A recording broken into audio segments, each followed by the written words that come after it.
everyone, my name is Taskia Zahra Amin. I am so pleased to be included in this conference of International Conference on Economic Business, Tourism, and Social Sciences of ICEBTS in 2021. My name is Taskia Zahra Amin, and I'm the author of a paper I titled Valuation of Nico, an Indonesian nickel mine. In this presentation, I would like to talk to you about 4 things. First, I would talk to you about myself as the author. Second, the abstract of my research. Thirdly, a brief discussion of my research. And lastly, the conclusion, or the summary of my research in this presentation. About myself, my name is Taskia Zahra Amin, as I've mentioned before. I'm a final year bachelor student studying international business in Bandung Institute of Technology.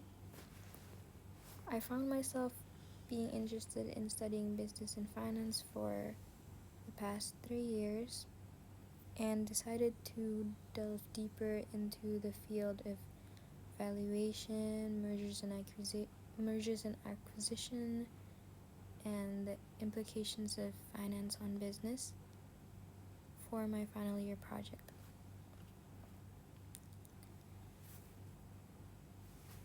So my research entails an experimental research that's focused on one asset, in this case named Nico. It is a private nickel mine owned by a certain state-owned company in Indonesia, and they actually want to be a part of the global nickel supply. If you pay attention to what's going on in the nickel market, you can see that the nickel industry has been facing shortages of nickel and will continue to experience that for the coming years. Nico themselves currently record 47 million wet metric tons of nickel ore, which is the actual nickel resource inside the mine, and they expect an additional 160.80 million wet metric tons to be available in the next 15 years. They estimate production and sales lifetime of 30 to 50 years, depending on 3 different alternative cases: the worst case, the base case, and the best case. My analysis used a discounted cash flow model to determine Nico's value today, given the forecasted free cash flows that Nico can expect to receive in the 30 to 50 year lifetime. So after conducting the analysis, I found that Nico has an intrinsic equity value at a range of $306.55 million to $504.04 million.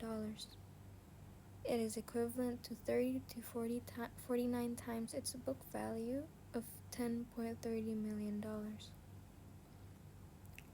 It is hard to say just from this number if Nico is considered undervalued, par valued, or overvalued. But to do that, we have to mark the market, which is beyond the scope of this the scope of this analysis.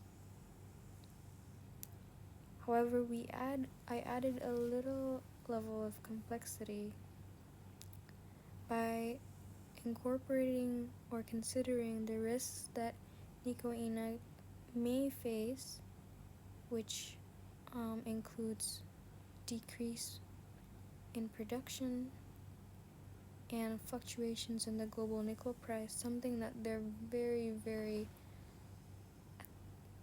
attached to.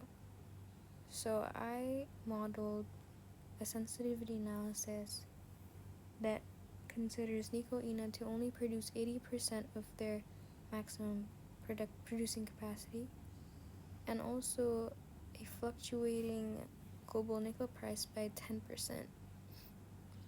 So with those two different changes, I computed that Nico Ina's intrinsic equity value can potentially arrive at a larger spread from $239.45 million to $572.17 million, or 23 to 56 times of its book value. So the method that I use there's basically three methods that I use: forecasting, discounting, and comparing. Forecasting, I forecasted Nico Ina's annual free cash flows to equity from forecasting its annual net income based on Damodaran's formula, that you add back depreciation and amortization to net income, you subtract capital expenditure from it, subtract the changes in net working capital from it, and also the net debt from it on an annual basis. Moving on to discounting, the concept of time value of money was used, where the discount rate to discount the free cash flows to equity I mentioned before is the cost of equity. And to estimate the cost of equity, I used the capital asset pricing model, which is a function of risk-free rate, the investment's beta, the market risk premium, and the country risk premium. Lastly, in the process of estimating Nico Ina's beta from the capital asset pricing model, information on comparables betas must be obtained, and this can further be used to see Nico Ina's position in the market, like I mentioned before, in the mark-to-market process, even though that is outside of the scope of this analysis. Here I highlight just briefly of Nico Ina's forecasted annual free cash flows to equity in millions of US dollars. As you can see, I gave three different alternative cases: the worst case, the base case, and the best case, for which the worst and base case says lifetime starts from 2019 to 2048, and the best case starts from 2019 and ends in 2068.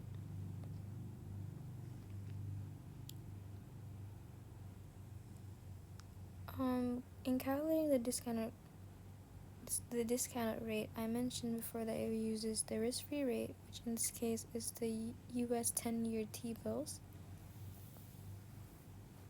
the market return, which I use the MSCI ACWI index, and betas from the comparables, and also Indonesia's country risk premium.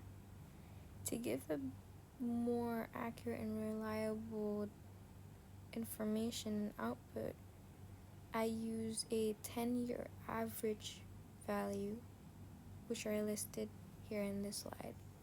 So the 10-year average US 10-year T-bills were listed at 2.58%, the market return at 5.54%, the market premium, which is basically subtracting the T-bills or the risk-free rates from the market return, is listed at 2.96%. Betas estimated by comparables were obtained at 0.86%, and Indonesia's country risk premium, according to Damodaran in 2018, was 2.54%. So the cost of equity, or the capital asset pricing model, as I've mentioned before, will use that formula and will yield a cost of equity of 5.09%.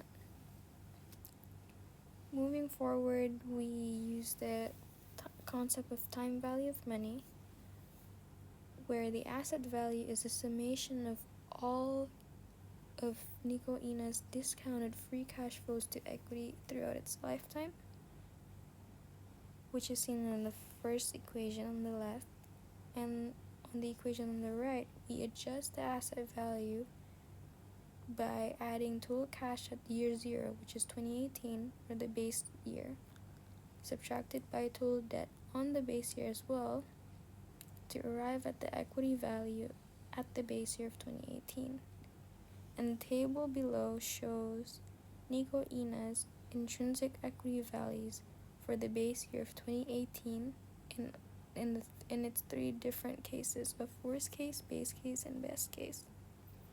So the worst case has an intrinsic equity value of $251.45 $249 million US dollars, base case at $349.07 million US dollars, and the best case at $659.10 million US dollars.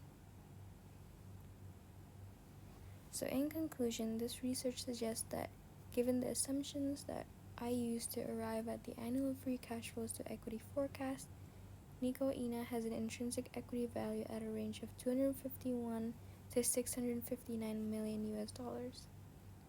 It uses the annual net income forecast for 30 to 50 years depending on which alternative case, but each case was discounted by the same discount rate or cost of equity of 5.09%.